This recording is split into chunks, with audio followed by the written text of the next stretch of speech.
Hi, Bashar. And to you, good day. I'd like to build on this previous question and what you've been saying.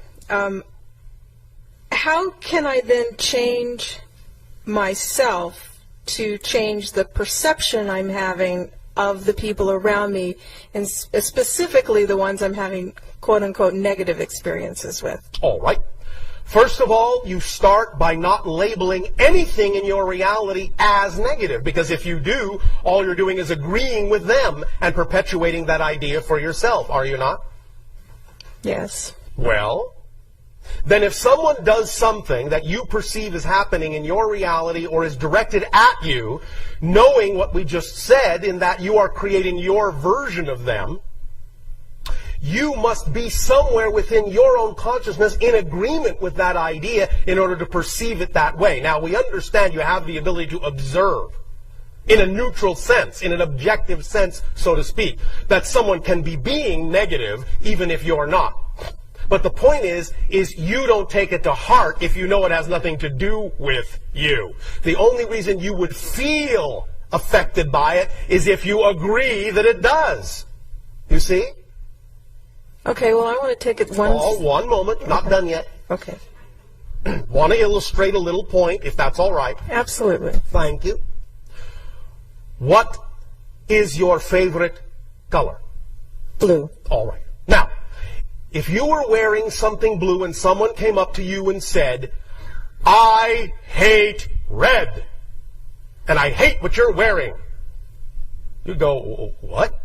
That makes no sense. Oh, it must have nothing to do with me. Oh, you must be crazy. You must be talking about someone else. You wouldn't be affected by it because it wouldn't make sense to you.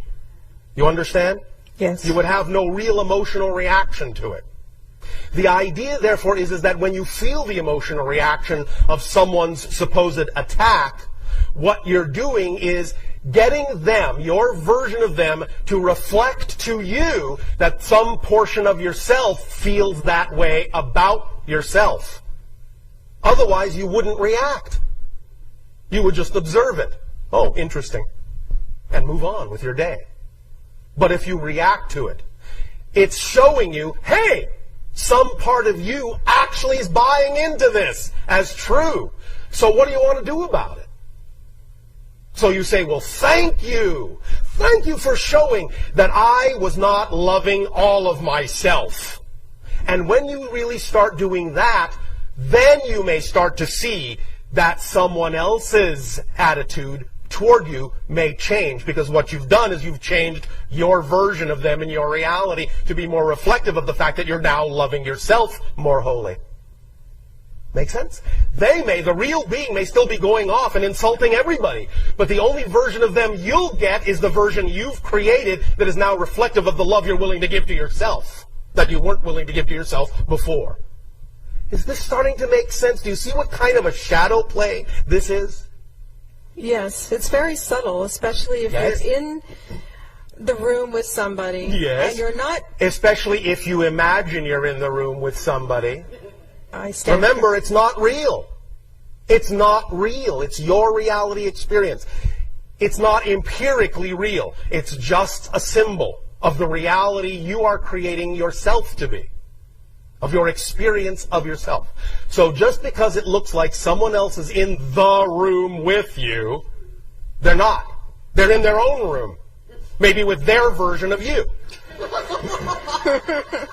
So the question is, what do you prefer to be going on in your room? Because you're the only one in it. Regardless of what it looks like, you're the only one in it. Are you familiar with what you call a fictional drama on your planet called Star Trek? Yes. Are you familiar with the device that they call the holodeck? Yes. Are you understanding that all of the other people are just holograms? I understand that intellectually. I just love that line. It is, no offense, no judgment, it's the ultimate cop-out. It is. I understand it intellectually is actually another way of saying I'm not sure I want to get too close to really knowing what you're saying here. It's pushing the idea away. Because you actually do know exactly what I'm saying. Deep in your heart, deep in your soul. It's just that you've been taught to be afraid to look at it too closely.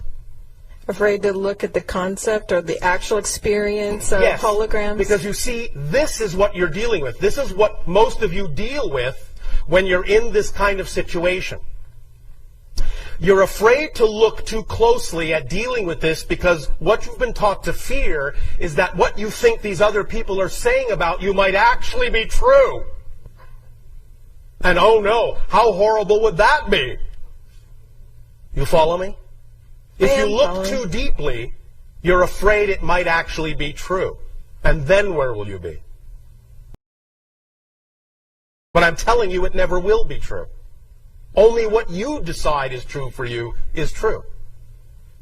Is this making some sense? Yes. Intellectually? I appreciate the reminder. Oh, all right. Now, where do you want to go with this from here? I want to go from here because in preparation for coming to this event, I had communicated to you telepathically and asked you to help me discover my blocks from living my fullest potential. And what am I doing? Well, no, last night you came to me in my dreams. Yes. And I wanted to know what we were doing. This. We were doing this. More of this. More of this work. Yes. Okay, so can you specifically illuminate for me my soul's agreement and purpose in life? Obviously, this is one of the things you have decided to learn. Your self-worth. In the face of opposing opinions. Are you going to believe in the truth that is you, or are you going to believe in someone else's truth that has nothing to do with you? Which do you prefer? I believe in my truth. All right. Then you can continue to choose to do so. And anytime you find yourself feeling fearful about what someone else is saying about you or reacting to someone else's communication at you, understand that's another opportunity to feel your self-worth and believe in yourself, and understand that many times when someone comes up to you and says something that seems like an attack on you, what they're actually telling you is they have the same fear. And they're just projecting it on you to give you an opportunity to decide whether it's true for you. And what you can then do is be big enough to hold a space to allow them to find out whether it really needs to continue to be true for them, by loving them back for showing you an opportunity to love yourself more. You see? Yes, thank you very much. Is this helping? Oh, absolutely. Thank All right. you. Thank you. We'll talk some more. Thank you. See you in my dreams. Yes, that's what I meant.